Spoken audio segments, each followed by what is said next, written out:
Olá, nós estamos no laccursos.com.br. Eu sou Rodrigo Belmonte e a aula de hoje é sobre improbidade administrativa, aula número 1 do nosso curso de improbidade administrativa. Agora você vai tomar conhecimento, ou se você já conhece, vai revisar pontos extremamente importantes sobre a lei de improbidade. E detalhe, de acordo com o novo Código de Processo Civil. A gente já fez uma aula atualizada com o Código de Processo Civil, beleza? Bora, vamos seguir em frente então. Aula de improbidade administrativa, aula número 1, aspectos gerais sobre a improbidade administrativa. A gente vai conversar sobre a previsão constitucional, previsão legal, a abrangência, quem é que pode praticar ato de improbidade, quem é que é réu numa ação de improbidade, quem é que é autor numa ação de improbidade. Tudo do ponto de vista dos aspectos constitucionais, administrativos e processuais. Belezinha? Então vamos em frente, vamos conversar sobre improbidade administrativa, ponto muito bacana, legal, o cabeça gosta muito dessa matéria. Previsão constitucional. A Constituição Federal de 1988 prevê em seu artigo 37, parágrafo 4º, o seguinte a respeito da improbidade.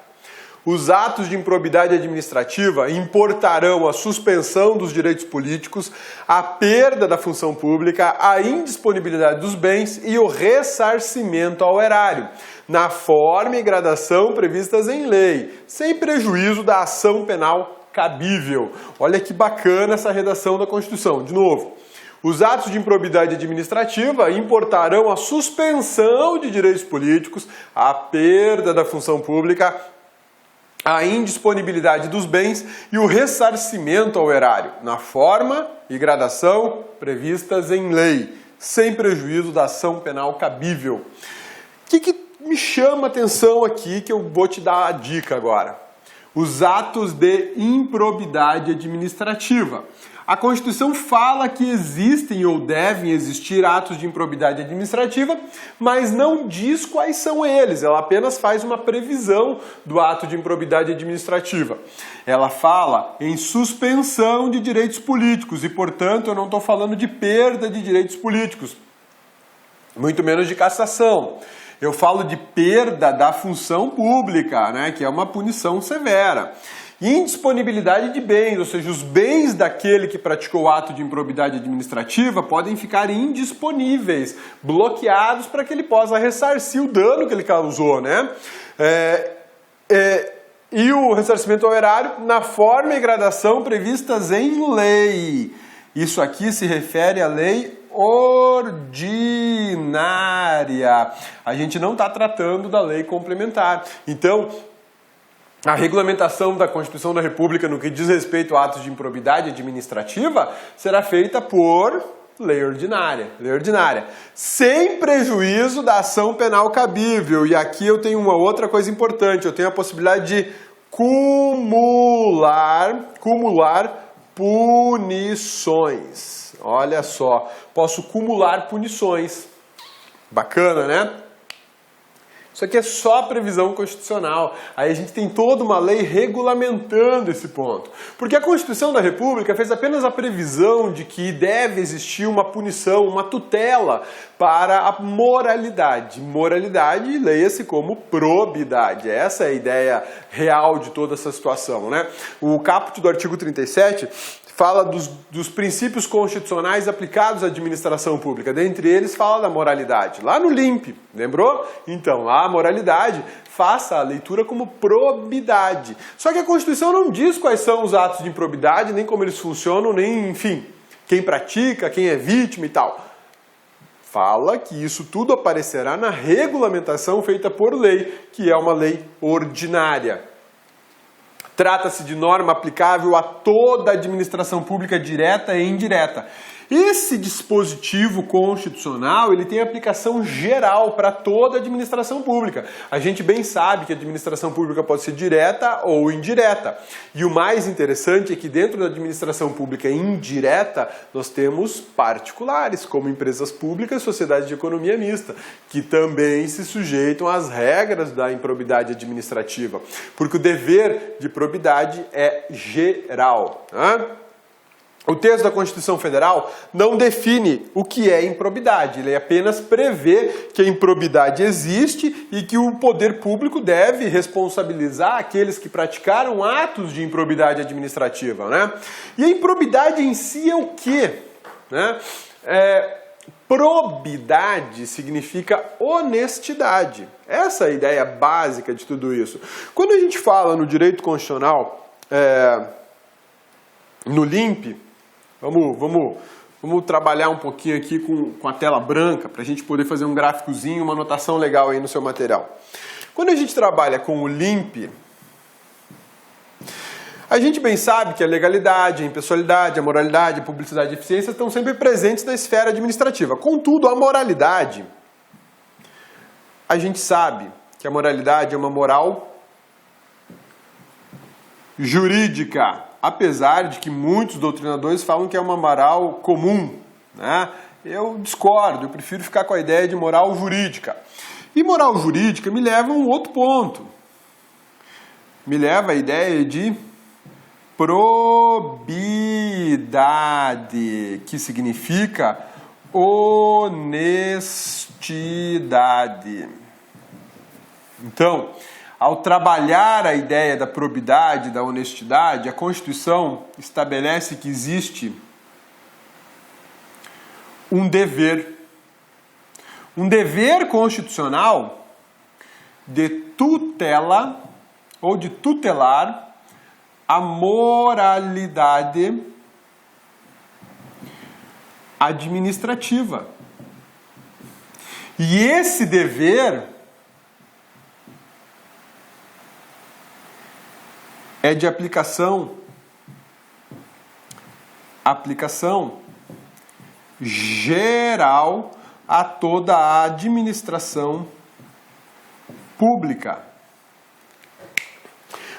O dever de moralidade, de tutela à moralidade, não é um dever só do Ministério Público, não é um dever só do Judiciário, ou só do Legislativo, ou só do Executivo. É um dever geral.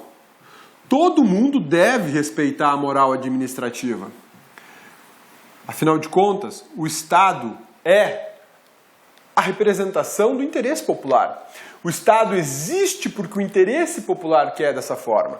Então eu não posso pensar de uma forma isolada que a probidade administrativa não tem nada a ver com legalidade, não tem nada a ver com impessoalidade, não tem nada a ver com publicidade ou eficiência. Quando você viola qualquer desses dispositivos aqui, de forma certa, tranquila, eu posso te dizer, você violou a moralidade administrativa. O ato de improbidade é o ato de desrespeitar a administração, pode te levar à conclusão, e é uma conclusão correta e muito boa, de que a violação de qualquer desses princípios vai gerar a improbidade. Ô cabeça, mas você está falando da moralidade, cabeça. Pois é, eu estou falando da moralidade, mas olha o raciocínio. A moralidade é uma moral jurídica que leva você ao dever de probidade e de honestidade. É uma tutela da moralidade administrativa e a aplicação de forma geral. Quando eu chego justamente nesse ponto aqui, ó, que eu entendo que é probidade, que probidade é honestidade, qualquer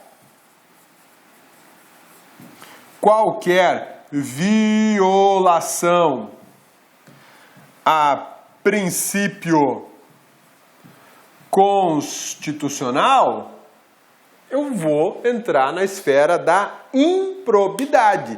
Tanto que a gente vai ver na próxima aula que a lei de improbidade tem um artigo específico, salvo engano é o artigo 10, que fala só que são atos de improbidade administrativa a violação de princípios constitucionais aplicados à administração pública. Então, se você praticar um ato de improbidade que viola a legalidade, que viola a impessoalidade, que viola a moralidade propriamente dita, e viola a publicidade ou a eficiência, você praticou ato de improbidade administrativa. Se você praticar algum ato que viola a supremacia do interesse público ou a indisponibilidade do interesse público, ou a segregação de funções na administração pública, ou a continuidade do serviço público, enfim, qualquer princípio aplicado à administração pública, você estará diante de um ato de improbidade administrativa. A improbidade administrativa trabalha, de forma geral, com 3 grandes blocos de atos, né?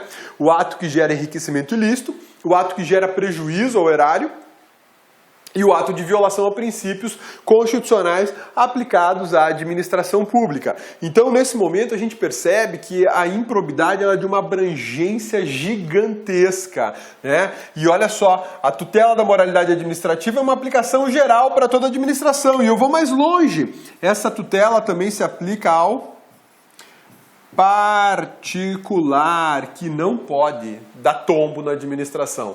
O particular que age em detrimento do erário, o particular que enriquece ilicitamente à custa da administração, ou o particular que viola o LIMP, por exemplo, ele também é sujeito do ato de improbidade. E a gente vai estudar tudo isso na aula de hoje, tá? Belezinha? Sussa? Tranquilos? Então vamos em frente. Olha só. Então, quando a gente fala de improbidade segundo a norma constitucional, a gente está falando de um conceito, de um dever extremamente amplo. Ele atinge muita gente, pessoas da administração pública direta, administração pública indireta, administração pública federal, administração pública estadual, distrital e também administração pública municipal. Não bastasse isso, a tutela da improbidade, o dever de probidade alcança os particulares, e os particulares também estão sujeitos a essa regra, tá?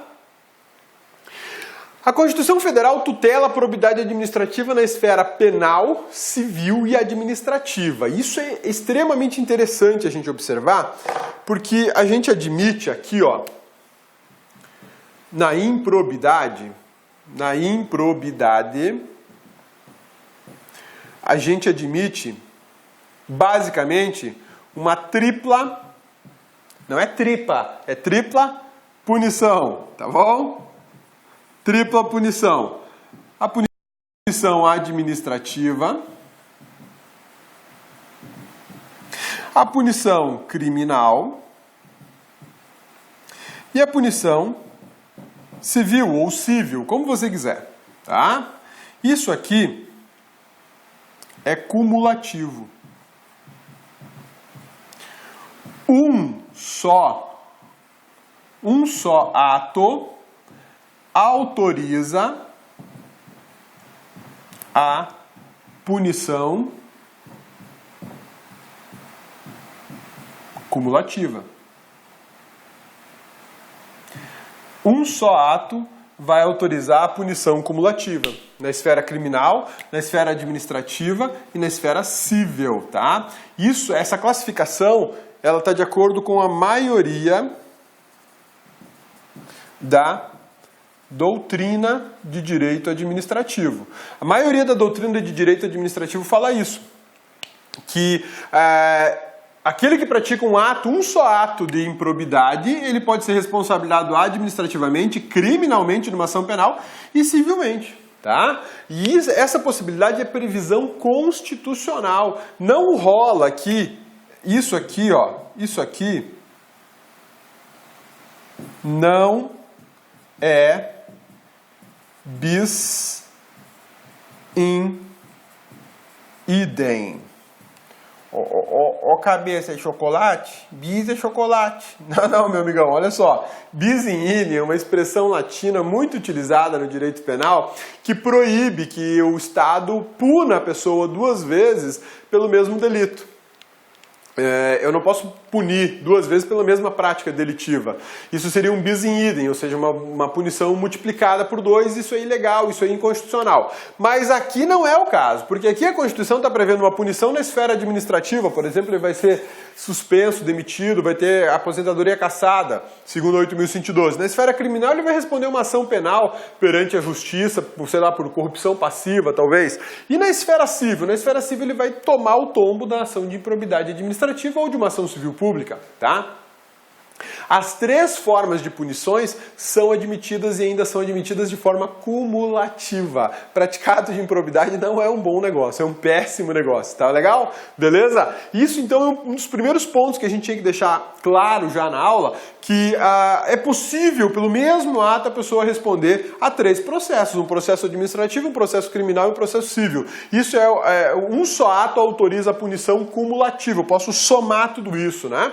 E mais, essa punição cumulativa não é bis em idem, essa punição cumulativa não fere a garantia de não ser punido mais de uma vez, né? Aqui ele vai ser punido mais de uma vez com autorização constitucional. Legal, né?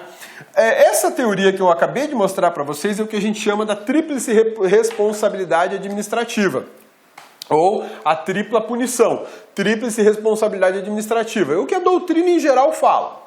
Acontece que tem professores que estudam muito sobre o assunto, um exemplo do professor Alexandre Maza, ele fala o seguinte, olha, a lei de a lei de improbidade administrativa é a quarta possibilidade de responsabilização. Ele faz essa distinção.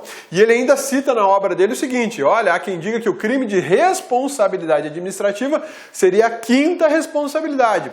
Então a gente teria...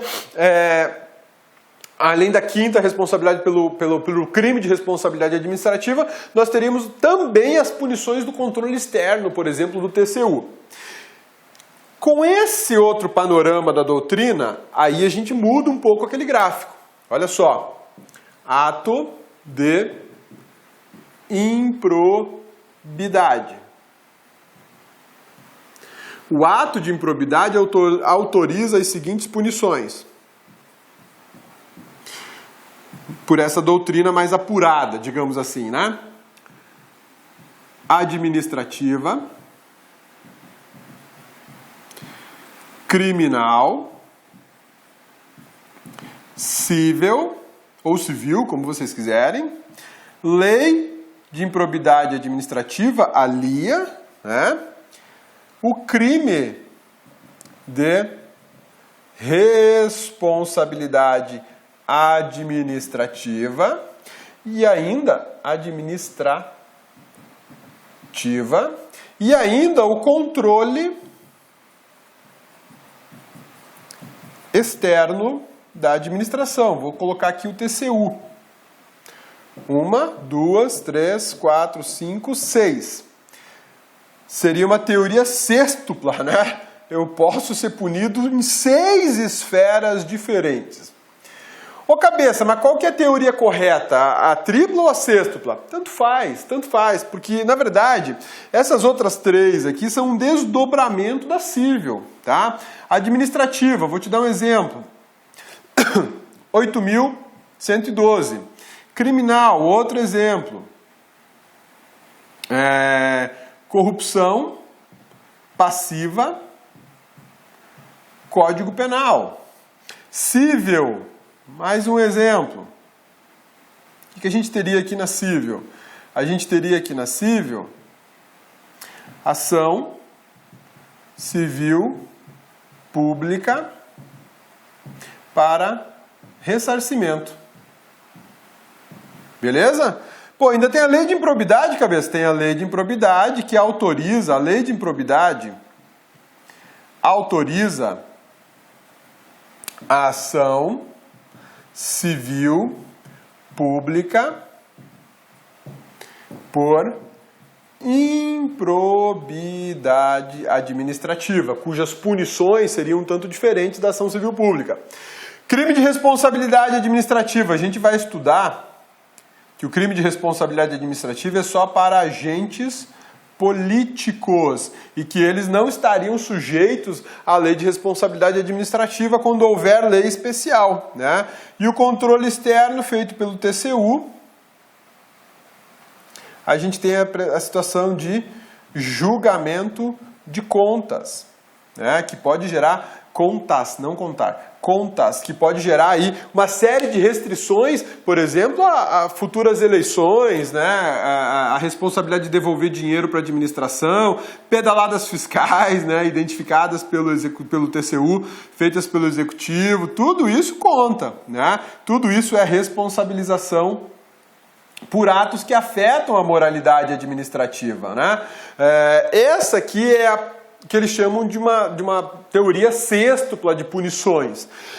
A gente vai verificar já que a lei de improbidade administrativa se aplica de forma geral para todos os servidores. Existe uma exceção de que ela não se aplica aos agentes políticos por causa do crime de responsabilidade administrativa. O Cabeça até escreveu um artigo especificamente sobre esse ponto para saber se agente político pratica ou não ato de improbidade administrativa.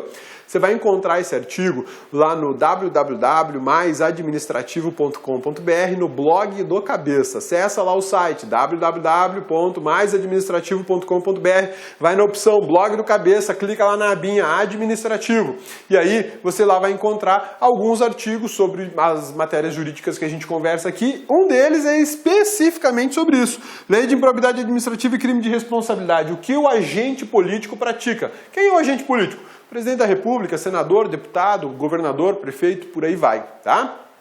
Membros do Ministério Público, membros da magistratura. Então, a gente acabou de verificar aqui duas teorias. A teoria da sanção tripla, ou da tríplice punição, da tripla punição, né? Ou tríplice responsabilização, e uma teoria sêxtupla, que seria mais detalhada. Eu acho muito bacana saber que elas existem, tá? Mas, assim, na boa, a cível eu vincularia à lei de improbidade e vincularia aqui, ó, ao controle externo, tá? Ao controle externo. Por que isso? Porque é quase que um desdobramento. O crime de responsabilidade, eu acho que ele tem mais que ser independente aqui, processo distinto e tal.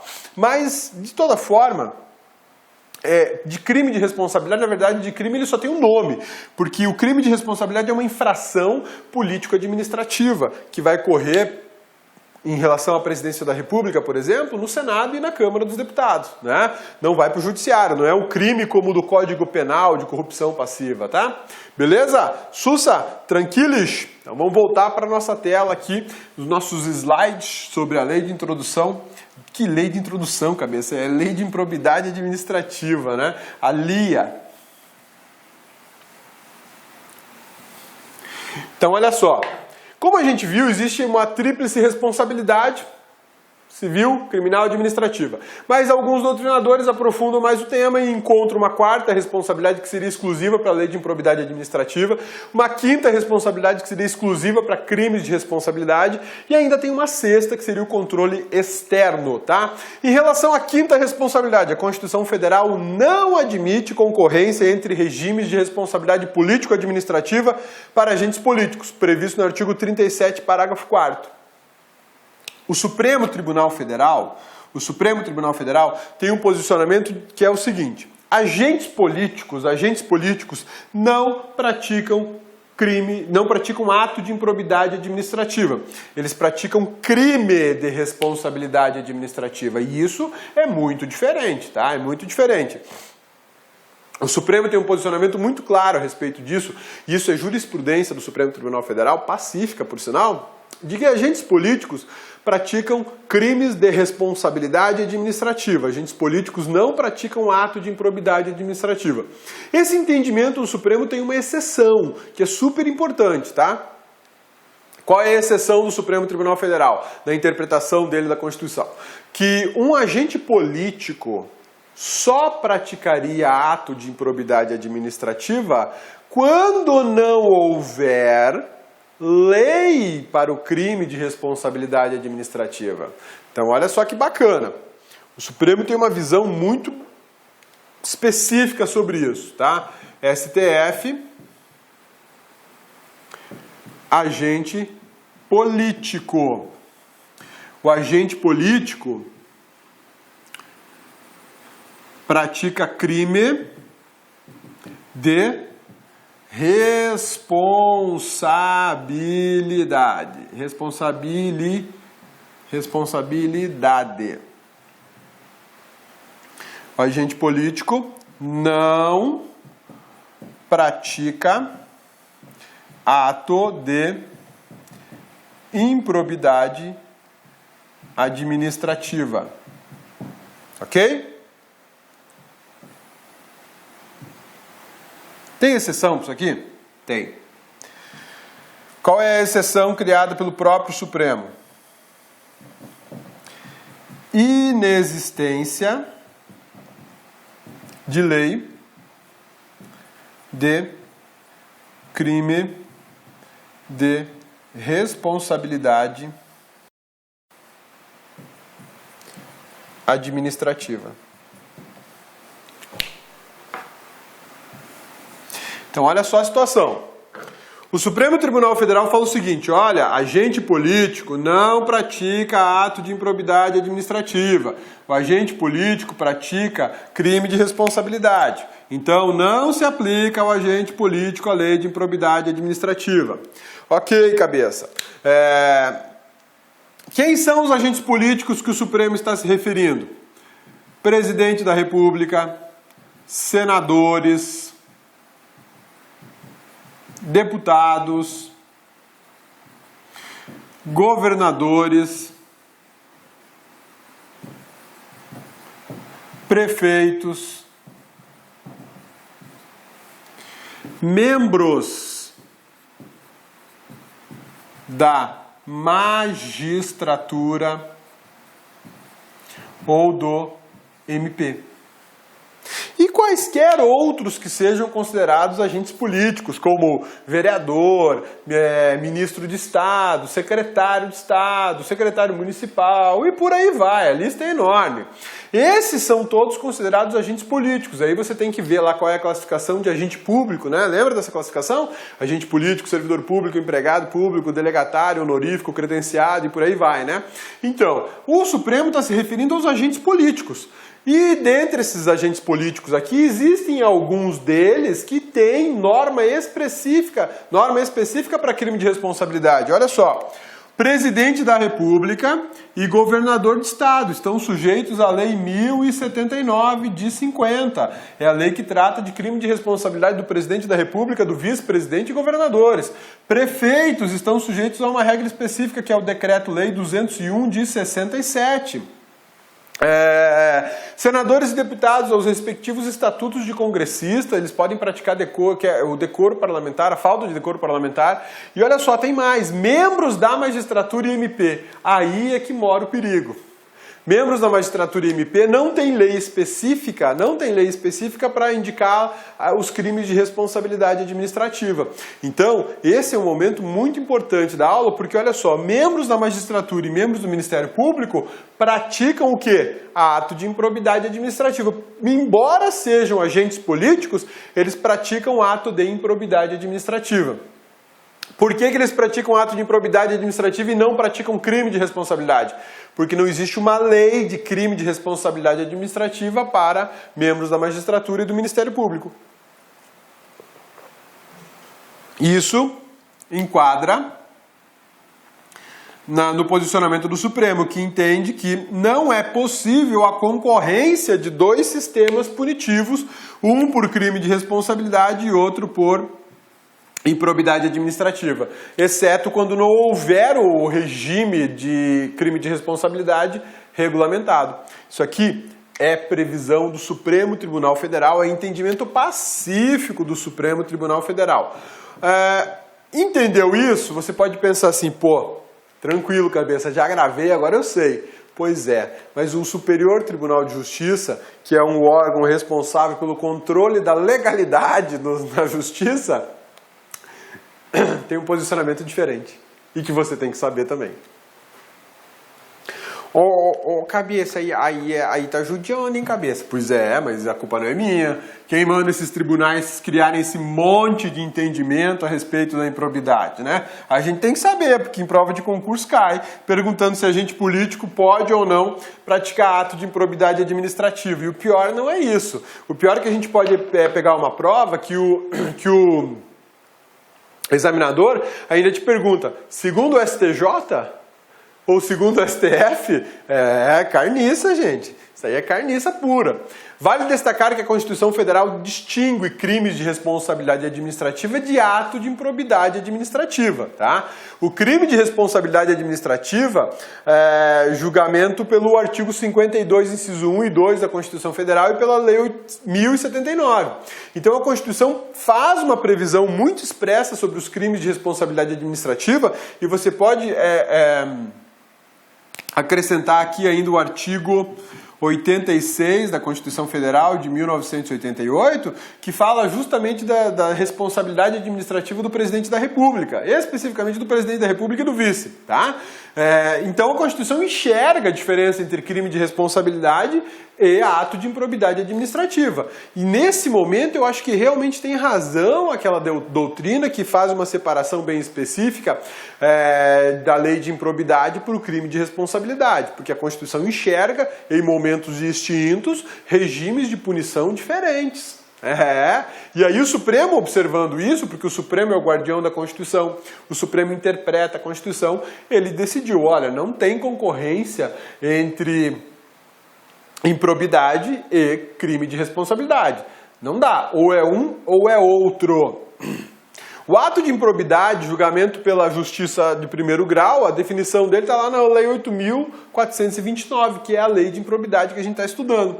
Então, coloque uma coisa na sua cabeça, meu amigão, grava aí nesse HD, cabeçudo. Você também, bonitona. Ai, cabeça, não vai me chamar de cabeçuda? Lógico que não. Você não é cabeçuda, é só esse cabeçudo aí do seu lado. Olha só. Quando a gente falar em improbidade administrativa, gravem. Existem basicamente 3 possibilidades de punição.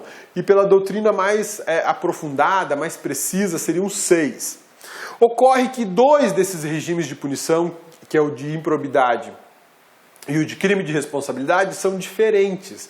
E o Supremo reconhece a diferença entre eles. O Supremo diz que o crime de improbidade, que o ato de improbidade administrativa não concorre com a punição do crime de responsabilidade. Ou um ou outro. Beleza? Tranquilos? Sussa! Então tá bom. Maravilha. Esse é o posicionamento do Supremo. A gente vai ver que o do STJ é um pouco diferente.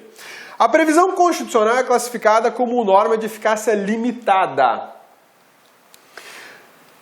Tutela carente de regulamentação. A regulamentação só ocorreu com o advento da Lei Ordinária 8429 de 92. Então olha só que bacana. De 88 até 1992 nós não sabíamos exatamente o que era improbidade administrativa. Demorou 4 anos para o legislador apresentar uma lei regulamentando o ato de improbidade administrativa.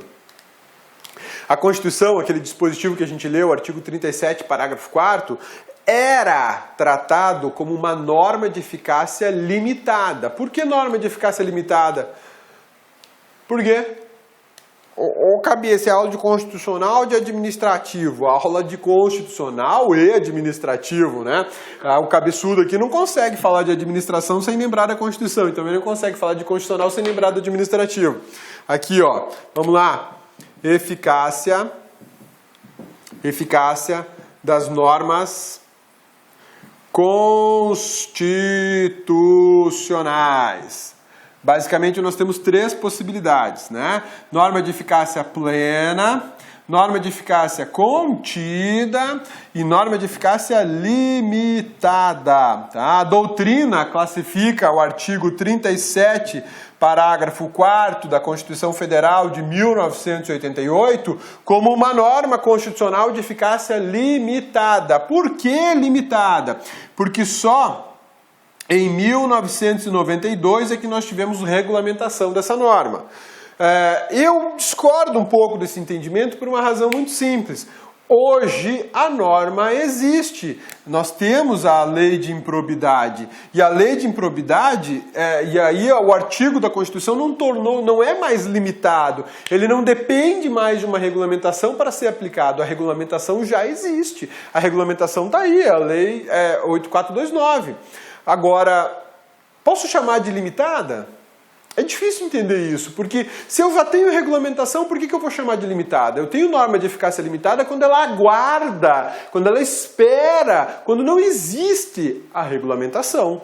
E hoje eu tenho a regulamentação. A regulamentação está presente e eu passo a ter uma norma, portanto, de eficácia contida. Exatamente. Eu classificaria aqui, ó, 37, parágrafo 4º da Constituição Federal de 1988. Por quê? Porque a lei 8429, é 8429? Eu sempre confundo esses números, né? 8429. Porque a lei 8429 de 92, ela, além de regulamentar, estabeleceu limites para o Estado na aplicação da improbidade administrativa. E quando eu tenho uma norma constitucional que estabelece limites, eu tenho uma norma constitucional de eficácia contida. Ela é contida por uma lei ordinária. Pô, mas é possível a Constituição ser contida, limitada por uma lei ordinária? Sim, quando a própria Constituição autoriza. E ela autorizou gradativamente na forma da lei. Essa lei é a lei de improbidade. Ela autorizou que uma lei ordinária fizesse a limitação do texto constitucional, fizesse a limitação dos efeitos da Constituição. Então, numa prova de concurso público, você pode ter que enfrentar a classificação do dispositivo do artigo 37, parágrafo 4º da Constituição da República, que fala de improbidade administrativa. E aí a resposta mais comum e a mais esperada pelo examinador vai ser essa aqui, a limitada, porque depende de lei regulamentando. Só que se nós formos analisar a realidade atual, a situação hoje da lei de improbidade da Constituição da República, nós já temos a norma regulamentadora. A Constituição não espera mais por regulamentação. A regulamentação já existe. Então eu classificaria como uma norma de eficácia contida. Não que este cabeçudo aqui tenha razão no que está falando. É lógico que você tem que atentar para aquilo que a doutrina fala de forma mais tranquila, mais firme, aquilo que tem sido cobrado em prova. Mas eu não posso deixar de dar a você a oportunidade de abrir um pouco.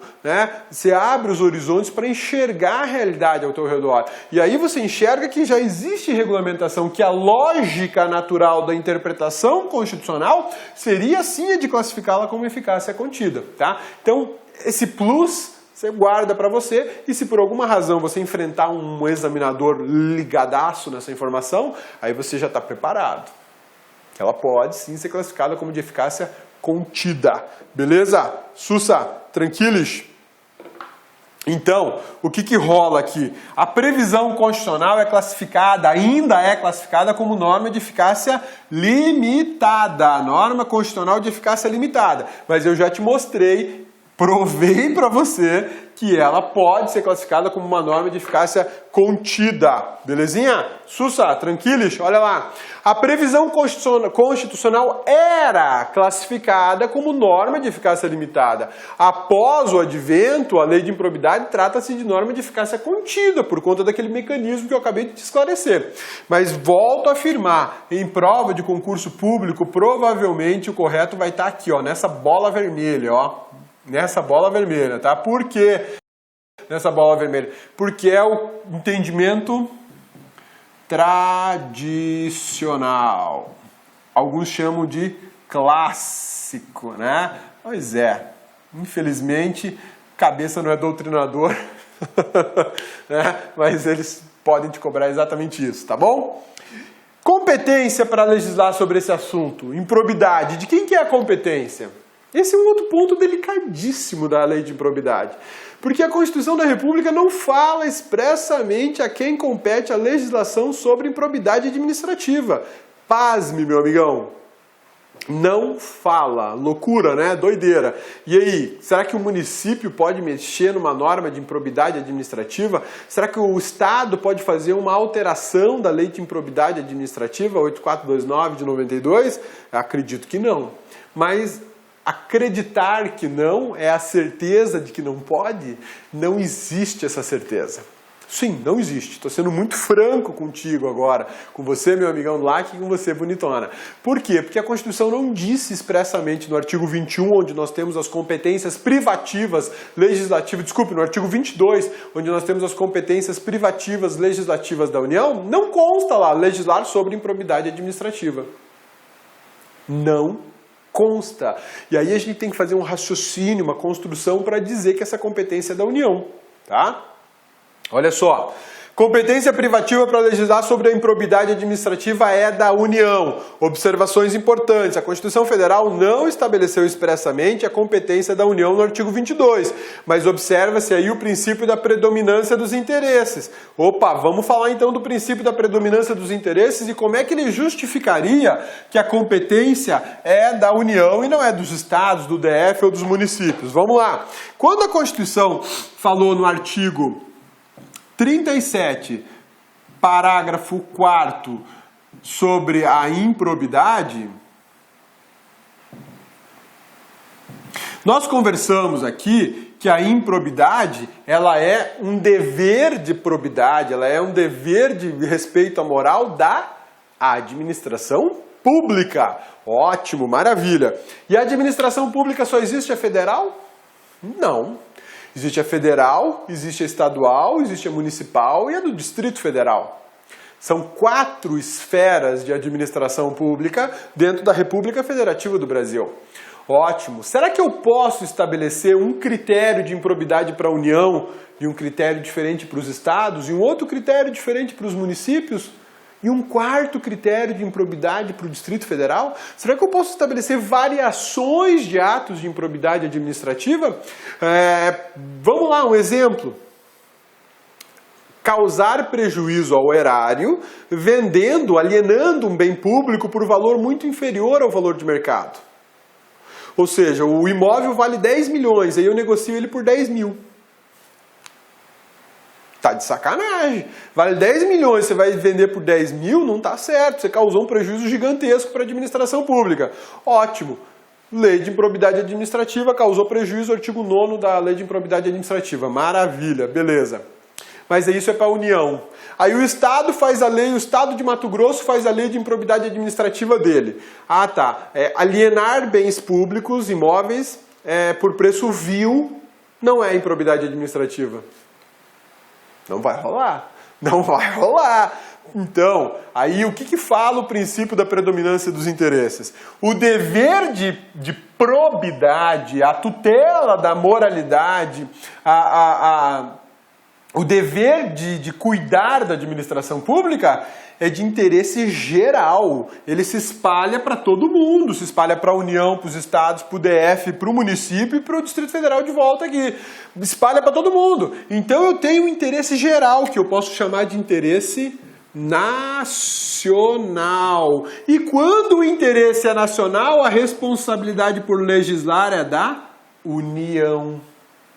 Da mesma forma acontece com a lei de licitações, a diferença é que tem previsão expressa para as licitações, né? Então, olha só, o princípio da predominância dos interesses, que é justamente esse gráfico aqui, ele fala que aquilo que é de interesse geral, cabe à União cuidar, ou executar, administrar, ou legislar sobre. Quando há um interesse regional, que é um interesse mais localizado, cabe aos estados e ao Distrito Federal. Agora, quando o interesse é local, é super pontual, cabe a quem legislar? Municípios e DF, por conta da característica do DF, que ele acumula 2 competências, tanto a regional como a local, tanto a estadual como a municipal. Agora, o dever de probidade é local?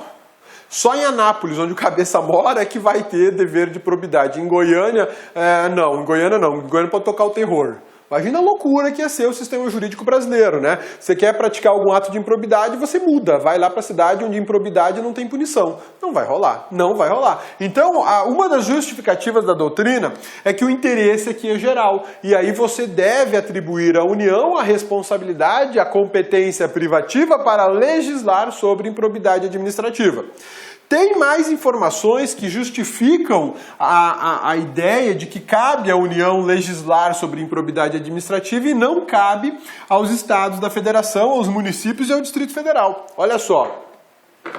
A natureza jurídica das punições da lei de improbidade administrativa, elas reforçam a ideia de que a competência é da União. Olha só, quando eu falo uma das punições, suspensão de direitos políticos, eu estou falando de direito eleitoral. Quando eu falo perda e indisponibilidade de bens e ressarcimento da administração ou perda de função pública, eu estou falando em direito civil. Opa, peraí, se eu estou falando em direito eleitoral e se eu estou falando em direito civil, De quem que é a competência para legislar sobre eleitoral e sobre civil nesse país? Da União. Aí está previsto no artigo 22. Aqui, ó, tá lá no 22 da Constituição Federal. A competência privativa legislativa da União para legislar sobre direito eleitoral e sobre direito civil. Então, tá vendo como é uma construção? Eu tive que me utilizar do princípio da predominância ou da preponderância dos interesses e tive que me utilizar da classificação dada para as punições. As punições da improbidade administrativa, elas interferem justamente no direito eleitoral e no direito civil, cuja responsabilidade de legislar compete a quem? A União. Daí a doutrina, de forma majoritária, se não absoluta, falar que a responsabilidade pela legislação sobre improbidade administrativa é da União, porque ela se trata de uma lei nacional, uma lei que se aplica para todos os entes da federação, estados, municípios e Distrito Federal. Belezinha? Sussa, tranquilos? A tipificação e a instituição dos atos de improbidade administrativa ficou sob a responsabilidade do legislador infraconstitucional federal. Ou seja, dizer, olha só, dizer o que é ato de improbidade administrativa ficou sobre a responsabilidade do legislador infraconstitucional. A Constituição ela foi muito clara e muito feliz nesse momento. A Constituição Federal de 1988, lá no artigo 37, parágrafo 4º, ela fez uma previsão geral do dever de probidade. Dever de honestidade. Probidade. Beleza? Mas aí a própria Constituição diz o seguinte: regulamenta tudo isso por lei. Quem é que faz lei no Brasil? O legislador infraconstitucional. Porque a lei é uma norma infraconstitucional. Mas qual legislador infraconstitucional? Depois de toda essa discussão, nós chegamos à conclusão que esse legislador é o legislador federal. Isso quer dizer Congresso Nacional. Né? Um exemplo de órgão probo. Sacou, né? O Congresso Nacional é um exemplo da probidade. É a casa das leis brasileira, mas parece um... Nem vou falar, senão vão me processar ainda, né? Então vamos lá. O legislador constitucional, ou legislador constituinte, ele deixou claro o seguinte: olha, existe um dever de probidade. E esse dever de probidade será devidamente regulamentado por lei. Esta lei, ela vai especificamente tipificar atos de improbidade. Tipificar é o quê? Definir o que é um ato de improbidade. Ela vai dizer exatamente, olha, chutar cachorro na rua não é improbidade, mas desviar dinheiro público é improbidade administrativa. Então, quem é que define isso? Quem é que escolhe a conduta? Quem é que define a conduta que vai ser classificada como improbidade? O legislador infraconstitucional federal, ou seja, o Congresso Nacional. Pois é, deixou a raposa cuidando dos ovos, né? Mais ou menos isso, ou cuidando do galinheiro, mais ou menos isso. Você deixou na mão do legislador do Congresso Nacional, altamente qualificado e probo, a obrigação, o dever de dizer o que é ato de improbidade administrativa, né? Às vezes eu vejo que a nossa Constituição ela é uma loucura, uma esquizofrenia total, né? Porque eu deixei na mão do legislador a responsabilidade de dizer o que é ato de improbidade. E, poxa, a gente tem visto tanta coisa ruim do Congresso Nacional que é, assim, desacreditador, né? Você fica descrente de toda a instituição.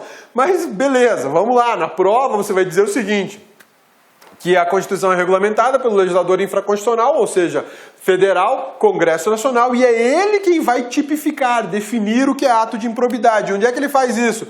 Artigo 8º, artigo 9º e no artigo 10 da Lei de Improbidade. Aí lá no artigo 11... Errei, volta, olha só, é artigo 9º, artigo 10 e artigo 11. E lá no artigo 12 eles estabelecem ainda as punições. estabelece as punições. Então aqui no 9, ele vai falar o seguinte, olha, é ato de improbidade administrativa enriquecer ilicitamente. Já pensou o legislador falando o que é enriquecer ilicitamente? Os caras sabem muito sobre esse assunto, são legisladores, né? Sabem tudo de lei. Artigo 10, causar prejuízo ao erário. Leia-se, detonar com a Petrobras. Vai encaixar aqui, ó, no 10.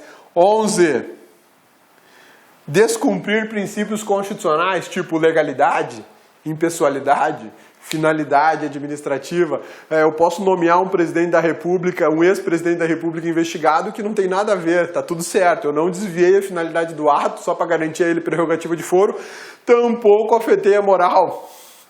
Tá aqui, ó. E aí, cabeça? Se a nomeação do ex-presidente da República como ministro de Estado pela atual presidente Dilma, segundo o STF, ministro Gilmar Mendes, violou o princípio da finalidade e da moralidade administrativa. Isso quer dizer que a presidente da República praticou um ato de improbidade administrativa por violação do artigo 11 da Lei de Improbidade, que é o artigo que fala da proteção aos princípios constitucionais? Não. Lembra da discussão que a gente teve agora há pouco sobre quem pratica ato de improbidade administrativa e que o Supremo tem o entendimento que o presidente da República não pratica ato de improbidade, mas pratica crime de responsabilidade administrativa previsto no artigo 85 da Constituição, 86, e na Lei 1079? Tá vendo? Como é importante a gente ligar uma matéria a outra, você já não cairia nesse vacilão aqui de dizer que a presidente praticou ato de improbidade, porque ela não pratica ato de improbidade, ela pratica crime de responsabilidade administrativa. Te dei até o exemplo concreto agora desse assunto, né?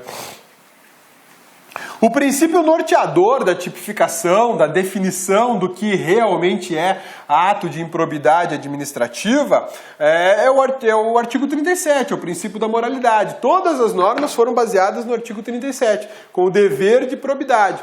Moralidade e probidade são equivalentes, são atos vinculados, todos eles à legalidade, tá bom? Então, numa prova pode aparecer para você moralidade e probidade. Tá tudo bem, tá tranquilo, tá tudo em ordem, tá bom? Vamos lá, o que o STF pensa sobre isso? Olha, probidade administrativa é o mais importante conteúdo do princípio da moralidade pública. Pô, isso aqui é lindo. Não, isso é lindo, na boa, não estou de brincadeira. O Supremo vem e me diz o seguinte, olha, moral administrativa tem conteúdos e o mais importante é a honestidade, é a probidade. Algo que no Brasil está praticamente esquecido, né? Esse finalzinho foi eu que acrescentei, não foi o Supremo, tá? O Supremo não ia falar isso, não. Mas olha só, a moralidade tem um núcleo extremamente importante, esse núcleo se chama probidade. Por isso que eu estou te falando, probidade e moralidade são equivalentes, e não é o cabeça que inventou isso, é o Supremo Tribunal Federal, tá bom? E por conta disso, as sanções da lei estão em plena sintonia com o que dispõe a Constituição Federal sobre a administração pública e o patrimônio público. Ou seja, tutelar tudo isso pela improbidade é uma maravilha, né? A lei de improbidade é uma ferramenta fabulosa para o controle da administração, para punição de agentes administrativos canalhas, né? Que causam prejuízo para a gente, né? Que causam para nós, para mim, para você, para a bonitona aí do seu lado, porque a gente banca esse Estado para que o Estado funcione, e ele não funciona. Por quê? Porque alguém mete a mão na grana, né? A minha grana, a tua grana, a grana que vem de fora, né? Alguém está metendo a mão nesse dinheiro, está ficando bilionário, né? Comprando fazenda, avião, jato, triplex, quadriplex e por aí vai, né? Complicado isso. Abrangência da norma. O alcance da lei de improbidade administrativa é nacional. Isso é um outro argumento importante para dizer que a competência é da União para legislar sobre o assunto. Ela não é uma lei federal. O que é uma lei federal? Que se aplica só à administração pública federal, como a 8.112. A lei 8.112 é uma lei federal. A lei de improbidade não, é uma lei nacional. Ela é aplicada na esfera municipal, na esfera estadual, no Distrito Federal e na União, tá? Ninguém escapa da lei de improbidade, até o particular roda se ele contribuir de alguma forma, se ele concorrer de alguma maneira para um ato de improbidade administrativa, tá? A lei define expressamente as instituições sob sua tutela, olha como é abrangente. São instituições públicas da administração pública protegidas pela lei de improbidade. Administração direta, indireta ou fundacional de qualquer dos poderes da União, dos estados, do Distrito Federal, dos municípios e também dos territórios. Os territórios era desnecessário falar, porque os territórios são autarquias territoriais pertencentes à União. Então falou da União, já englobou todo mundo. Mas o legislador foi muito feliz e muito detalhista, e isso é super bom pra gente. Pô, cabeça, você falou que administração indireta também? Empresa incorporada ao patrimônio público ou entidade para cuja criação ou custeio ou erário haja concorrido ou concorra com mais de 50% do patrimônio da receita anual. Leia-se Petrobras, Caixa Econômica, Banco do Brasil, né? Todas elas entram aí nesse esquemão de custeio ou financiamento inicial de um valor superior a 50% do seu capital. Tá? A sociedade de economia mista é assim, a maior parte do capital pertence à administração pública. Tá? Quem ainda está, que tipo de instituição ainda está protegida pela lei de improbidade administrativa? Todo patrimônio de entidade que receba subvenção, benefício ou incentivo fiscal ou creditício de órgão público. E mais, aquelas cuja criação ou custeio erário haja concorrido ou concorra com menos de 50% do seu patrimônio anual. E aí, filho, entra o sistema S. Sim, SESI, SENAI, SENAC, SEBRAE, entram os delegatários. Opa, entra delegatário. Olha só, patrimônio de entidade que receba subvenção ou benefício ou incentivo fiscal. Você pode ter uma concessionária de serviço público aí no seu estado que recebe incentivo fiscal, que recebe algum tipo de benefício tributário para poder funcionar adequadamente prestando um serviço público. Tem mais. Muito mais. Parceria público-privada. O Estado faz uma parceria público-privada para a construção de um porto. Um porto fluvial ali no Pará, onde realmente vai existir um porto fluvial no Pará, que dará acesso aos portos de Amsterdã e de Roterdã, saindo pela foz do Amazonas. Verdade. E já tem muita gente grande de olho nessa região. Muitos já compraram quase que cidades inteiras para poder plantar um porto de navios cargueiros de soja, milho, gado. Aí a administração pública resolve fazer uma parceria público-privada, patrocinada. Aquela que ela mete grana, ela investe dinheiro, né? Aqui. Eu acertei em cheio a empresa privada. Está tutelada. Se alguém meter a mão na grana, pode estar praticando ato de improbidade administrativa. Tá vendo como é abrangente essa lei? Ela é fantástica. É um show de bola. Eu sou fã dessa lei, para falar a verdade. Trata-se de norma nacional e não apenas federal. Lei federal aplica-se à estrutura da administração pública federal, direta e indireta. E aqui a gente viu que aplica muito mais. Vai além. Eu consigo atingir até particulares, né? A abrangência da norma reforça a conclusão de que a competência legislativa é privativa da União. Agora a gente vai conversar sobre o sujeito ativo de improbidade, ou seja, aquele que pode praticar o ato de improbidade. A gente viu até agora quem está protegido pela lei de improbidade. Nós vamos analisar quem pode chutar o balde, quem pode prejudicar o Estado, quem pode praticar o ato de improbidade. E isso está definido no artigo 2º da lei de improbidade. Toda aquela definição anterior estava no artigo 1º da lei de improbidade. Agora a gente já está no artigo 2º da lei de improbidade e fala o seguinte, olha só. Reputa-se agente público para efeitos da lei de improbidade todo aquele que exerce, ainda que transitoriamente ou sem remuneração, por eleição, nomeação, designação, contratação ou qualquer outra forma de investidura ou vínculo, mandato, cargo, emprego ou função nas entidades mencionadas no artigo anterior. Ou seja, qualquer pessoa, você passou na porta da empresa, você pode ser responsabilizado, né? Não, aí já é demais. Mas olha só, o leque de sujeitos ativos é extremamente amplo. Olha aqui, eu vou considerar agente, agente de ato de improbidade administrativa quem transitoriamente seja agente público. Por exemplo, você hoje é mesário de uma eleição. Pô, é por dia. Durante esse dia você está sendo agente público. E detalhe, sem receber, sem remuneração. Transitoriamente ou sem remuneração. Agente público, basta você sacanear com alguma daquelas empresas lá. Foi por eleição, nomeação de concurso público, designação, por exemplo, um credenciado. A administração credencia uma pessoa para representá-la na ONU, para ninguém ir lá falar de estocamento, né? Vamos mandar um cara que entende de economia para lá, né? Contratação temporária. Eu vou contratar aquele escritório de advocacia, aquele grupo de engenheiros, ou vou contratar professores sem concurso público porque é uma necessidade emergencial. Eu tenho um volume de procura de vagas muito superior à capacidade que eu tenho de resposta, ou seja, a capacidade que eu tenho de dar aulas para aquelas crianças. Eu não tenho professor suficiente, né? Ou qualquer outra forma de investidura, vínculo ou mandato. Chegamos num ponto assim nevrálgico aqui, né? Mandato. Eu volto a falar de quem? De agente político, do agente político. Ê, carniça, né? E aí, agente político pratica ou não pratica ato de improbidade administrativa? Como é que eu vou conciliar agora a disposição da lei dizendo que quem é eleito, olha só, por eleição ou no exercício do mandato, vai praticar ato de improbidade se o Supremo fala que agente político que é eleito e que ocupa mandato não pratica ato de improbidade? Como é que eu vou compatibilizar isso? Como é que eu faço a interpretação dessa lei segundo a Constituição Federal? E aí, cabeçudo? Cabeça, não sei. Então tá. E aí, bonitona?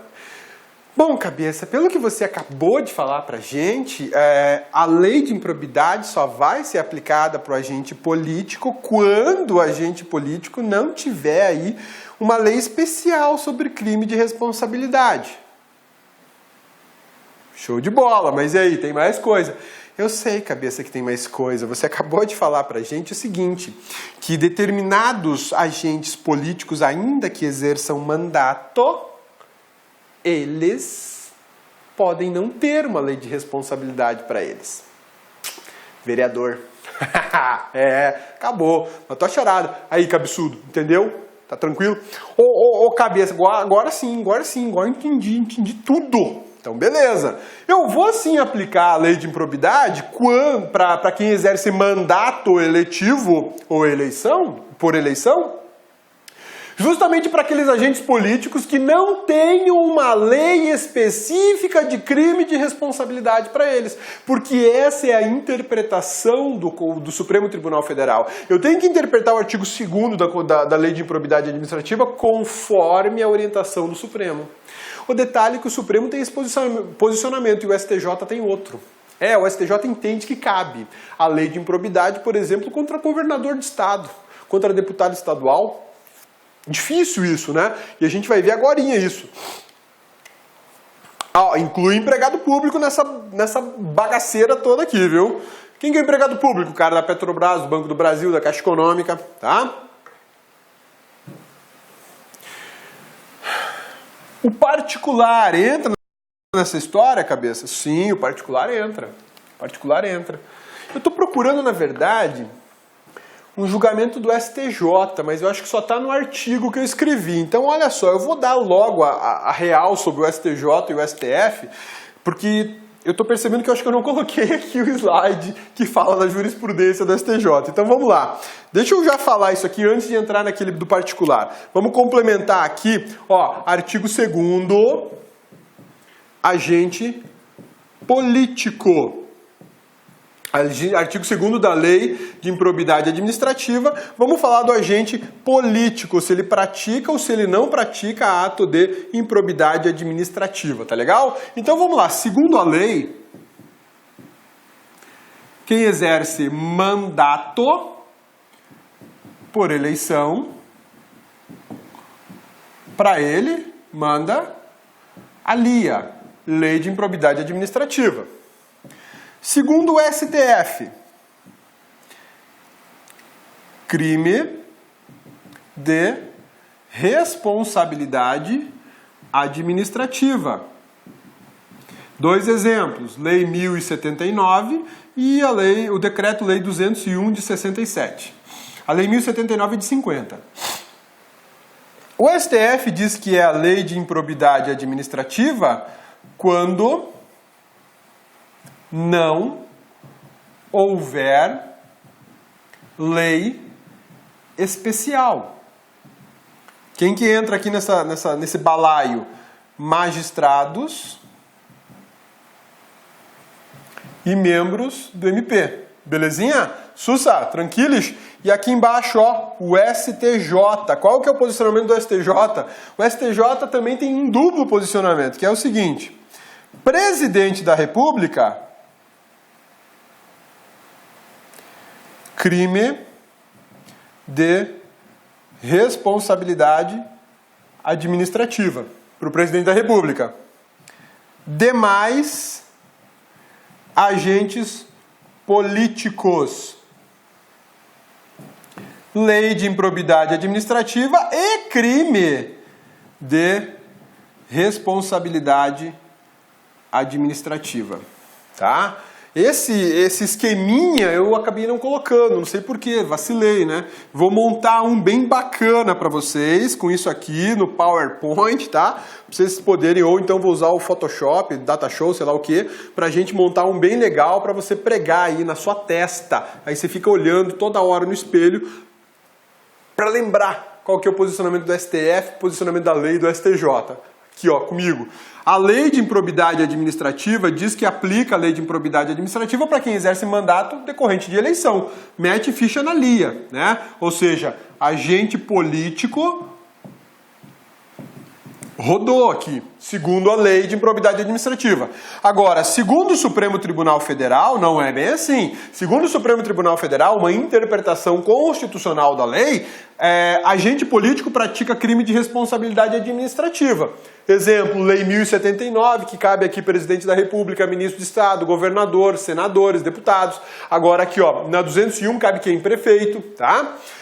Mas o Supremo ainda entende que cabe a lei de improbidade administrativa quando não houver lei específica, ou seja, nós não temos uma lei que fale de crime de responsabilidade administrativa de magistrados ou de membros do Ministério Público. E como se não bastasse essa salada, essa doideira, essa esquizofrenia, o STJ tem um outro posicionamento. O Superior Tribunal de Justiça, que é responsável pelo controle de legalidade, ele diz assim: quando um presidente da República praticar um ato de improbidade, na verdade não é improbidade, é crime de responsabilidade, mas isso é só para o Presidente da República. Então, gurizada, não adianta vocês quererem falar que a Dilma, que é a atual Presidente da República, está praticando ato de improbidade. Nem o Supremo, nem o STJ aceitam a tese de que ela pratica ato de improbidade administrativa. Aceitam que ela pratica o crime de responsabilidade administrativa. Agora, o STJ tem um segundo entendimento, que os demais agentes políticos, senador, deputado, governador, prefeito e sei lá mais quem, praticam ato de improbidade mais o crime de responsabilidade se houver a previsão da lei. Belezinha? Grave isso, por favor. Eu sei que esse é um ponto mais aprofundado dessa matéria. Eu sei que eu estou dando um mergulhão aqui. Estou indo 50 metros abaixo da água aqui para poder falar desse assunto contigo, meu amigão, e com você, bonitona. Mas é fundamental. Por quê? Porque, como eu já disse em outras aulas, tem muito concurseiro que fica só na superfície. Ele só entra na água até onde dá pé. Você não pode ser esse concurseiro. Você tem que saber nadar, tem que saber mergulhar. Então você pode ir até onde você tiver resistência e força, até onde o conhecimento te oportunizar chegar. E esse é um ponto fundamental. Aqui, a maioria dos candidatos não sabe essa distinção. Né? Não é porque você está estudando no LAC, não é isso. De outros cursinhos, de outros alunos de universidade, eles não têm essa noção. Por quê? Porque esse é um ponto muito específico do direito administrativo, mas é uma lei extremamente importante no país e que cai em prova. E aí eles acham que apenas ter uma vaga noção sobre o que é improbidade, quem pratica, quem não pratica, ou os tipos de improbidade e as punições resolveu. Não é bem assim. Você tem que saber sim, quem pode praticar e quem não pode praticar. praticar. Presidente da República, pelo STF, pelo STJ, não pratica ato de improbidade administrativa. Por exemplo, um prefeito, segundo o STJ, pratica tanto improbidade administrativa como crime de responsabilidade administrativa. Agora, o Supremo entende que quando não houver uma lei especial sobre crime de responsabilidade, você pratica o crime, a ação de improbidade administrativa, o ato de improbidade administrativa. E para a lei, todo mundo pratica improbidade, tá? Beleza? Sussa, tranquilos? Então vamos voltar para a nossa tela e agora eu vou falar dos particulares. Agora a gente vai falar do particular, porque o artigo 3º da Lei de Improbidade Administrativa, ele foi escrito justamente para tratar da atuação do particular nos atos de improbidade administrativa.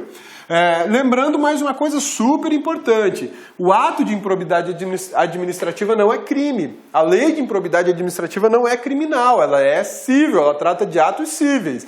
Então você não vai ajuizar uma ação penal por improbidade administrativa. Você pode ajuizar uma ação civil pública por ato de improbidade administrativa. E quando eu falo você, eu não estou dizendo você, meu amigão, nem você, bonitona. Eu estou falando do Ministério Público. Porque a lei de improbidade não está à minha disposição. O cidadão não pode ajuizar uma ação de improbidade administrativa. Bacana, né? Lindo, para falar a verdade, isso. Ô, cabeça, eu sei por que não pode. Ah, é, meu amigão? Manda aí, por que não pode, então? Ô, cabeça, porque tem a ação popular. Show de bola, meu amigão. Por que o cidadão não vai ajuizar uma ação de improbidade administrativa? Porque à disposição do cidadão encontra-se a lei, a ação popular.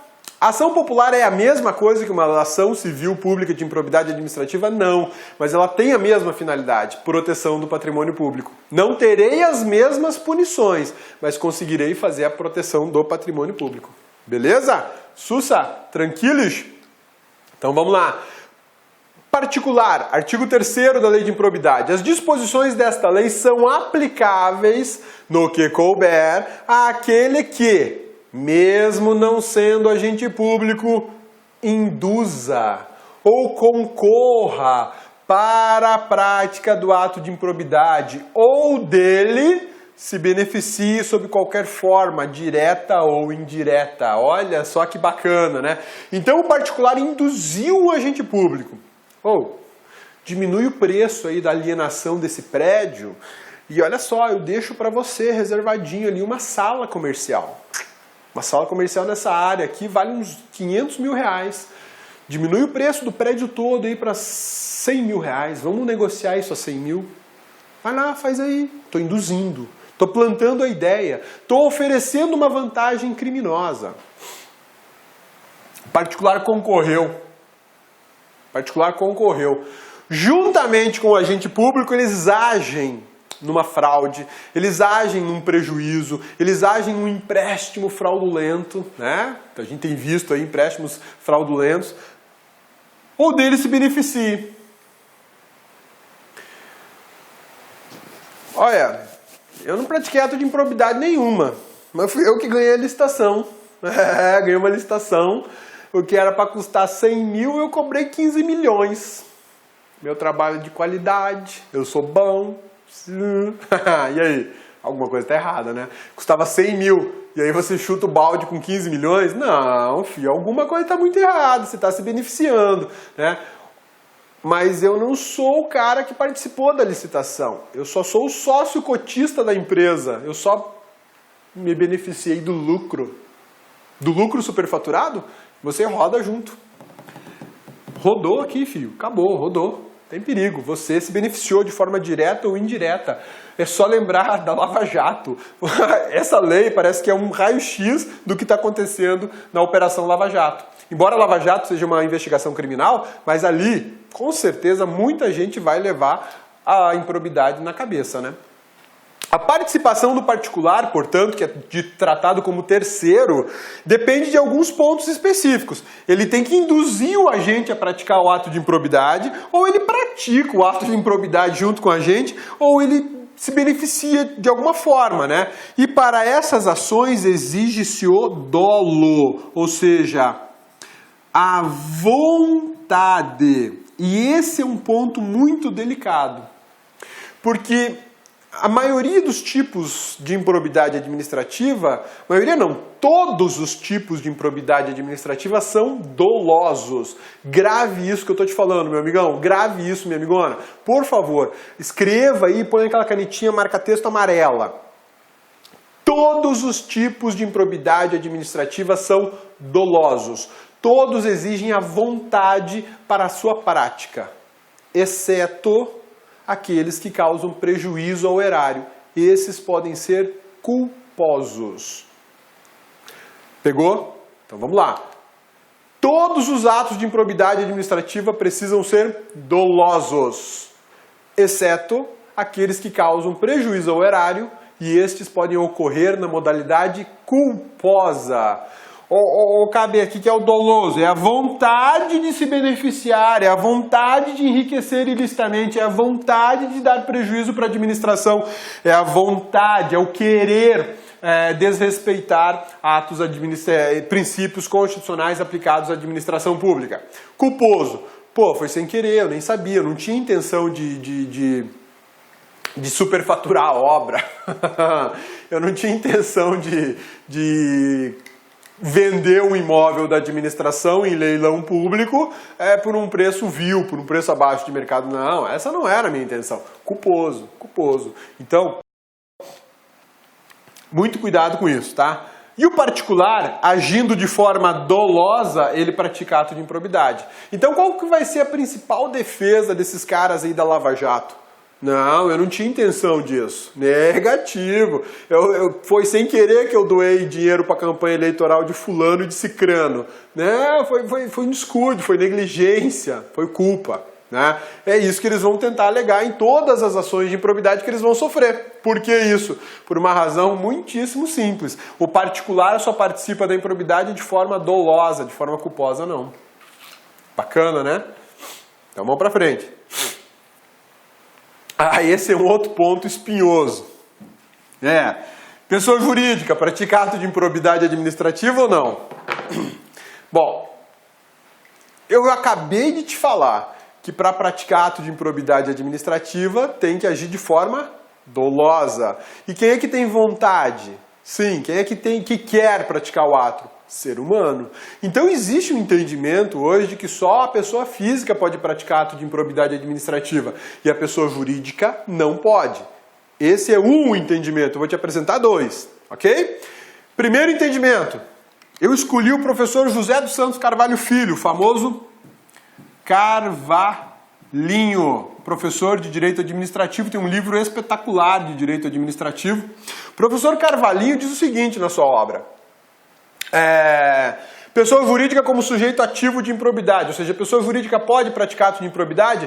O professor Carvalhinho afirma ser impossível, tendo em vista a exigência de dolo, ou seja, eu preciso daquela vontade de praticar o ato de improbidade. E só quem tem vontade é o ser humano. Então a empresa não vai rolar, a empresa não tem vontade nessa hora toda.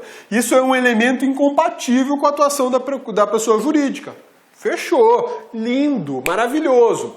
A lei de improbidade administrativa não fala uma linha sobre isso, ela não fala sobre a pessoa jurídica.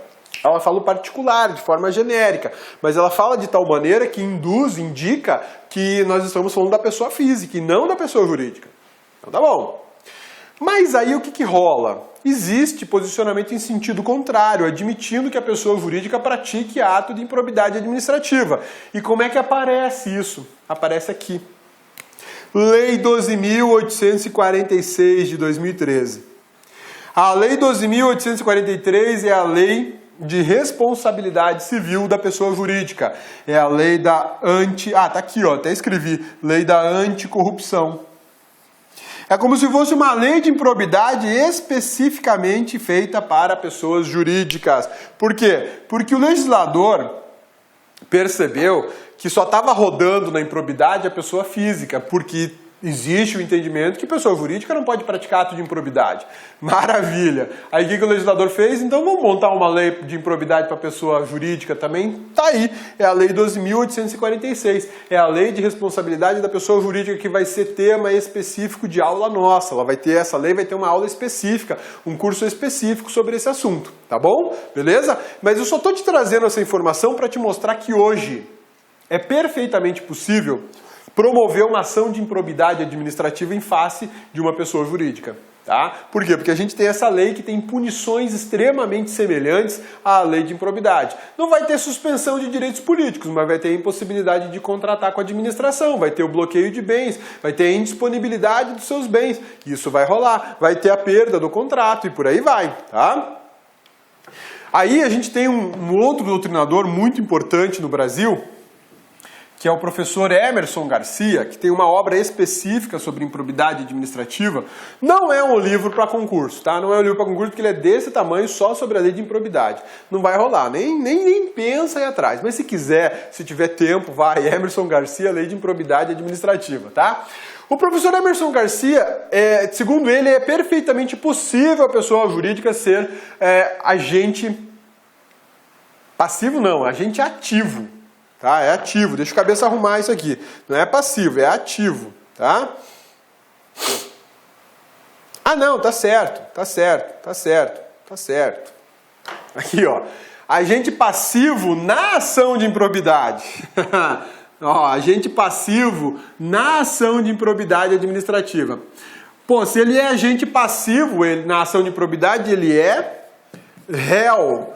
Para ele ser réu na ação de improbidade, ele tem que ser o autor do ato de improbidade, tá? Quem pratica o ato de improbidade administrativa a gente chama de agente ativo. Ele agiu, ele é o agente ativo e praticou um ato de improbidade. O agente ativo, o autor do ato de improbidade, ele vira réu numa ação de improbidade e a gente chama tecnicamente isso de polo passivo. Então ele é o agente passivo na ação. Ele é agente ativo na prática do ato, mas lá na ação, na responsabilização, ele é o agente passivo. Então para o professor Emerson Garcia, a pessoa jurídica é sim um agente ativo do ato de improbidade, ou seja, pode praticar o ato de improbidade e vai ser o réu, vai ser um agente passivo na ação de improbidade administrativa, desde que na qualidade de terceiro beneficiado, né? Ele já entende aqui que tem que ser terceiro beneficiado. E aí ele não entraria na condição, por exemplo, de coautor, de concorrente, de ter praticado o ato junto, né? Posição semelhante a essa a gente encontra onde? No STJ. Olha o que o STJ fala. Isso aqui é uma decisão, tá? No caso, também está claro que a pessoa jurídica foi beneficiada com a prática infrativa na medida em que se locupletou, ou seja, recebeu, enriqueceu ilicitamente, se locupletou de verba pública, sem a devida contraprestação contratual. Ou seja, recebeu um recurso público e não trabalhou para isso. Ela enriqueceu ilicitamente. Ela foi beneficiada por um ato de improbidade administrativa praticado possivelmente por um agente público. Isso é muito comum em obras, né? A obra pública funciona da seguinte forma: você constrói a obra, contrata uma construtora para construir a obra. E aí o pagamento é feito por fases. Aí vai um agente público e mede. Ah, você levantou 50 metros quadrados de parede, então eu vou te pagar 50 metros quadrados de parede. Ah, você fez 100 metros quadrados de calçada, vou te pagar 100 metros quadrados de calçada. É a medição. Essa medição vai para a administração, ela olha, tal, isso corresponde a tantos mil reais, está aqui o seu dinheiro. Ocorre que na administração pública brasileira, muitas vezes a empresa não fez absolutamente nada. E aí foi um medidor, falou, não, você fez aqui 50 metros quadrados de parede, está aqui o seu dinheiro. Não tem parede nenhuma. Calçada, não tem calçada nenhuma. Então a empresa recebeu o dinheiro, mas não trabalhou. Esse é o exemplo desse julgamento. Sujeito ativo do ato será o sujeito passivo na ação. É por isso que o professor Emerson Garcia fala que a pessoa jurídica pode ser o sujeito passivo na ação, porque ele foi beneficiado, ele é um particular que foi beneficiado por ato de improbidade administrativa. E esse é um posicionamento extremamente importante, porque se você observar os grandes processos de corrupção no Brasil, você tem agentes públicos beneficiando empresas privadas, que por sua vez beneficiam novamente os agentes públicos. Os agentes públicos desviam o dinheiro ou superfaturam uma obra, o dinheiro vai superfaturado para uma pessoa jurídica. A pessoa jurídica faz, quando ela é um pouco mais decente, né? Ela faz a obra e aí o que rola? Parte da grana desviada ou superfaturada ela entrega por baixo do pano para um agente público, muitas vezes para financiar a eleição, para financiar a compra de apartamento, compra de sítio, viagem para o exterior, carro importado e por aí vai, por aí vai. A ganância é muito grande, né? E aí a pessoa jurídica levou prejuízo? Nenhum, porque ela superfaturou o preço da obra. O preço de uma obra paga pela administração construir umas 4, 5, 10. Vou te dar um exemplo. Na Copa do Mundo foi feita a licitação para a informatização de um estádio da Copa. E o edital saiu, o aviso de edital saiu para a informatização desse estádio por 80 milhões de reais. O preço para você comprar computadores e sistema para controlar todo o estádio. Catracas de entrada, iluminação, painéis, enfim. Estádio inteligente, todo controlado por computadores. Beleza, 80 milhões de reais. Eu conheço algumas pessoas que atuam na área de informática, não como pessoas que consertam computadores, eles são pessoas dedicadas ao desenvolvimento de tecnologia. E aí eles representam grandes empresas internacionais. E um deles me falou assim, Rodrigo, olha que loucura, 80 milhões com 10 já estaria superfaturado, dava para distribuir dinheiro para todo mundo, pagava todo o sistema com hardware, ou seja, com o computador. Eu falei, você está brincando? Ele falou, não, cara, não, olha só, com 10 milhões eu já ia vender o mais caro do planeta, o sistema mais caro do planeta, no valor do mercado, ia distribuir dinheiro para todo mundo e ainda ia ficar rico. Os caras estão cobrando 80. Então olha o nível de corrupção que a gente entra, olha o grau de superfaturamento que a gente entra. É por isso que muitas vezes a gente tem aqui a dificuldade de dimensionar o tamanho da corrupção que rola no Brasil. Essa lei, ela é até modesta nas punições. Modesta, porque por esse grau de corrupção a coisa tinha que ser muito mais severa, mas muito mais severa, né? E aí vem a discussão do particular. Pô, o particular está se beneficiando sim, ele vai vender um produto que ele sabe que custa 3 milhões, mas ele vai vender por 80. Quanto de dinheiro não vai ser esparramado para sabe lá Deus quem, né? Então o sujeito ativo do ato será passivo na ação de improbidade. O particular não será exclusivamente sujeito passivo na ação de improbidade. Eu não posso pegar nesse exemplo do estádio só a empresa que vendeu o sistema e tocar o ferro nela. Não. Eu tenho que mostrar quem é que está junto com ela. Ah, eu tenho um governador, um secretário de Estado, um prefeito, um vereador, um senador, um deputado, vem todo mundo pro balaio e nós vamos ver se vai pagar a conta ou não vai, né? Apesar disso, olha só, por que a gente fala que, por que eu estou falando que a lei de improbidade, a gente está tratando a lei de improbidade segundo o novo Código de Processo Civil? Porque essa ideia de que um particular não pode ficar sozinho numa ação de improbidade administrativa nos remete a algo que o Código de Processo Civil chama de litisconsórcio necessário. O atual Código de Processo Civil diz o seguinte, que o litisconsórcio necessário, previsto no artigo 114 do novo Código de Processo Civil, diz assim, o litisconsórcio será necessário por disposição da lei, ou seja, a lei tem que dizer que tem que ter um litisconsórcio necessário. Ou quando, pela natureza da relação jurídica controvertida, justificar a presença necessária de dois tipos de pessoa. Por exemplo, um agente público e um particular.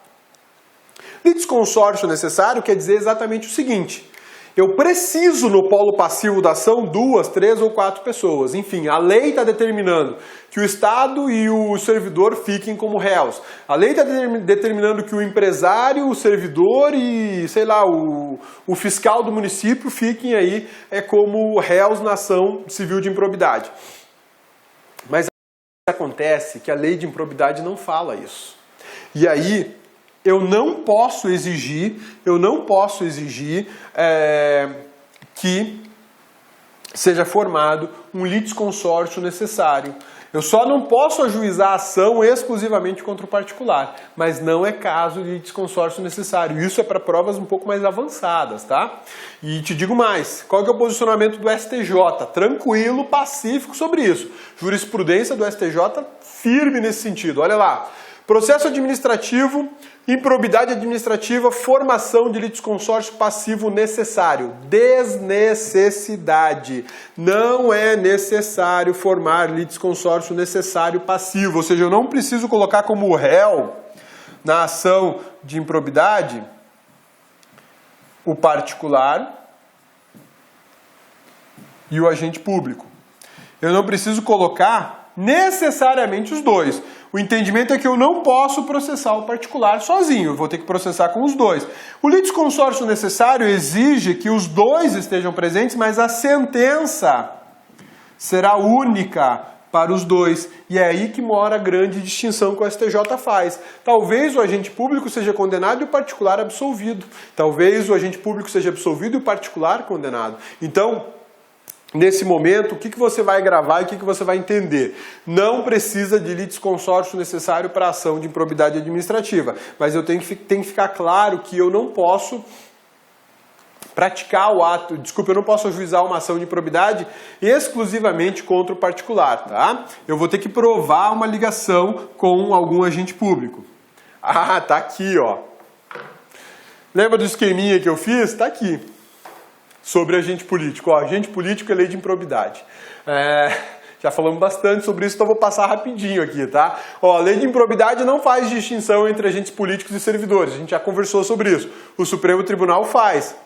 Ó, essa reclamação, a 2138, é que estabelece a diferenciação entre agentes políticos que respondem por ato de improbidade e agentes políticos que respondem só sobre crime de responsabilidade, que é justamente tudo aquilo que eu já desenhei aqui. E o STJ tem um posicionamento distinto, tá? Aqui a gente tem a jurisprudência do STF, dizendo o seguinte: não se admite concorrência entre dois regimes de responsabilidade político-administrativa para agentes políticos. Aquele previsto no artigo 37, parágrafo 4º da Constituição e aquele previsto na Lei 1079. Posicionamento do Supremo Tribunal Federal. Esse posicionamento continua aqui, ó. Ministro de Estado não responde por improbidade administrativa, responde por crime de responsabilidade administrativa. STJ, olha o posicionamento do STJ, que também é muito interessante e firme nesse momento. Improbidade administrativa, repercussão geral, matéria, tá aqui, ó. Tanto o STJ quanto o STF, isso eu acho que não é correto, mas enfim, tanto o STJ quanto o STF entendem que a lei de improbidade administrativa é aplicada aos agentes políticos. Ocorre que essa decisão tem uma advertência. Segundo o STJ, a lei de improbidade administrativa não se aplica ao presidente da República. Aliás, semana passada, o STJ emitiu uma notícia de que ele tem posicionamento pacífico de que agentes políticos praticam ato de improbidade administrativa, exceto o agente político presidente da República. Os demais praticam, tá? E esse é o posicionamento atualíssimo do Superior Tribunal de Justiça. Qual que é a dificuldade desse entendimento do STJ, né? Olha só, a Lei 1079, ela é aplicável ao vice-presidente, aos ministros de Estado, aos ministros do STF, ao Procurador-Geral da República, aos governadores e secretários de Estado. Então, como é que eu faço? Eu vou aplicar parte da lei para um e outra parte não? Não rola, é um entendimento meio complicado, mas enfim, essa é a posição do STJ. Mesmo assim, o STJ manifesta-se expressamente pela inaplicabilidade da lei de improbidade administrativa somente, da inaplicabilidade somente ao presidente da República, que o presidente da República estaria sujeito a 1079. Então, a distinção, a exceção é só para o presidente da República quando observado o posicionamento do STJ. O Supremo já diz o diferente. O Supremo diz assim: presidente da República, vice-presidente, ministros de Estados, ministros do STF, procurador-geral da República, governadores e secretários não praticam ato de improbidade. Eles praticam só crime de responsabilidade administrativa. E o prefeitão está sujeito ao Decreto-Lei 201 de 67. Crime de responsabilidade administrativa. E tem mais um detalhe importante aqui, tá? Os crimes de responsabilidade administrativa, tanto previstos na 1079 como previstos aqui no Decreto 201 de 67, eles podem ser classificados como crimes próprios de responsabilidade administrativa ou crimes impróprios de responsabilidade administrativa. Então, olha só o que eu vou te falar. Crimes próprios de responsabilidade administrativa e crimes impróprios de responsabilidade administrativa. Beleza? Crimes próprios de responsabilidade administrativa, infração político-administrativa que o julgamento é pela Câmara. E o crime impróprio equivale a um tipo penal e o julgamento é pelo Judiciário. O que eu quero dizer com isso? Que a improbidade, que o crime de responsabilidade administrativa ele é próprio quando ele não tem correspondência a um crime, a um tipo penal. E aí, nesse caso, no próprio, ele é julgado pelo legislador. Agora, o crime de responsabilidade administrativa impróprio, esse tem correspondência com um crime do Código Penal e ele é julgado pelo Judiciário. Por que eu estou te falando isso? Porque essa distinção toda de praticar crime de responsabilidade ou ato de improbidade tem um ponto quente nessa história toda. O crime de responsabilidade administrativa é julgado, no caso do presidente, vice-presidente e ministros, pelo Senado. Enquanto que a lei de improbidade é julgado pelo juiz de primeiro grau. Não é nem pelo... Não tem prerrogativa de foro aí. Improbidade é ato cível, não tem prerrogativa de foro, é juiz de primeiro grau. E aqui, ó, o prefeitão que pratica crime de responsabilidade próprio é julgado pela Câmara de Vereadores. Agora, se o ato for impróprio, aí vai para o Judiciário. Para o Judiciário, tá? Por isso que a gente tem que saber dessas diferenças aí de crime de responsabilidade e de improbidade. Particulares no polo ativo da ação de improbidade. É possível um particular ajuizar uma ação de improbidade? Eu falei que o cidadão não pode. Mas e uma pessoa jurídica? Olha só, possibilidade quando, por exemplo, o particular recebe recurso público e tal recurso é desviado por um outro agente público. Digamos que uma empresa privada recebe um recurso aí para financiar um projeto de construção de casas populares e alguém ou um agente público qualquer desvia a grana, descumpre algum princípio constitucional. O particular que está sendo prejudicado, como se fosse administração pública, ele vai poder sim manusear uma ação de improbidade, mas isso é raríssimo, eu nunca vi. É tipo o coelho da Páscoa, né? Todo mundo fala, mas ninguém vê. E para fechar a nossa aula, a gente vai falar agora da teoria da ignorância deliberada ou teoria do avestruz. Strict Instructions. Teoria do avestruz. Cabeça, o que é isso, cabeça? Depois dessa aula pesadíssima que você falou de processo, de constitucional, de administrativo, você vem me falar da teoria do avestruz? Sim, vou falar da teoria do avestruz para você. Você já assistiu algum desenho que tinha algum avestruz? Com certeza já. Você era moleque, você assistiu. E nesses desenhos de avestruz, o que o avestruz estava fazendo? Estava com a cabeça na terra, enfiado embaixo da terra. Por que o avestruz faz isso? Segundo uma teoria norte-americana, a avestruz ela enfia a cabeça na terra para não ver o que está acontecendo ao redor dela. Sei lá por que ela faz isso. Não sei se ela tem alguma loucura, se aquilo acalma ela, sei lá. Ela enfia a cabeça embaixo da terra, né? A minha filhinha, que tem 3 anos e meio, ela brinca comigo assim, ó. Ela põe mãos nos olhos e fala... Cadê a Gabi? Cadê a Gabi? Como se ela tivesse escondida. Mas na visão dela, ela está escondida. Talvez o avestruz raciocine como uma criancinha de 3 anos, né? Enfia a cabeça na terra e, ó, não estou vendo nada, não sei de nada. As coisas estão acontecendo ao redor, mas eu não estou vendo nada, não sei de nada. E aí, essa teoria norte-americana fala o seguinte, que muitos agentes públicos comportam-se como se fossem avestruz. Fecham os olhos, fazem vista grossa, viram de costa para uma situação que eles sabem ser ilegal, ficam quietos na deles. E deixam a ilegalidade correr. Por que isso? Porque eles serão beneficiados. Pô, mas eles estão praticando ato de improbidade? Sim, mas o que eles vão alegar? Para praticar o ato de improbidade administrativa, eu preciso do dolo. E eu não agi com dolo. Eu não quis fazer isso. Aliás, eu nem sabia que isso estava acontecendo. Isso não é. Tem a história do Lula e do José Dirceu. O José Dirceu era chefe da Casa Civil, que é um dos órgãos mais importantes da Presidência da República. Ele é fundamental ao funcionamento da Presidência da República, não é o cabeça que está falando, é a lei que fala isso. A lei que regula a Presidência da República. O que o Lula falava sobre os atos praticados por José Dirceu na época do Mensalão? Não estou sabendo de nada. Se ele praticou alguma ilegalidade, quem responde é ele, não eu. A teoria do avestruz tenta combater esse tipo de comportamento. Não estou vendo nada, não sei de nada, não quero saber, virei até de costa, né? É o que a avestruz faz, enfia a cabeça na terra, o que a minha filhinha de 3 anos faz, né? Cadê a Gabi? É isso. E aí, essa teoria foi trazida para o Brasil e o Ministério Público do Estado de São Paulo alegou numa ação de improbidade. Por que ele alegou? Porque o prefeitão estava sendo processado por improbidade administrativa e o prefeitão falou assim, não, peraí, eu não estou sabendo disso. Esse ato que vocês estão me acusando de ter praticado, de ter participado, de ter me beneficiado, eu nem sabia dele. Eu não sabia que isso estava acontecendo na minha administração. Não tem como um prefeito saber de tudo, olha o tamanho de uma cidade. Não dá para eu controlar cada servidor, é quase impossível. Eu estou ali para a administração macro, para as diretrizes, né?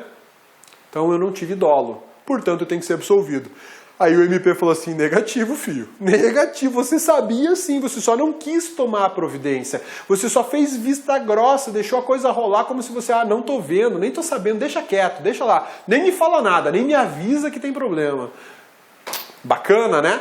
Pô, cabeça, isso foi usado? Foi. Trata-se de teoria norte-americana adotada pelo Tribunal de Justiça de São Paulo. O TJ de São Paulo desceu a lenha no prefeitão por causa disso. Para condenar um prefeito em ato de improbidade administrativa. Falou, não vai colar a tua ignorância, né?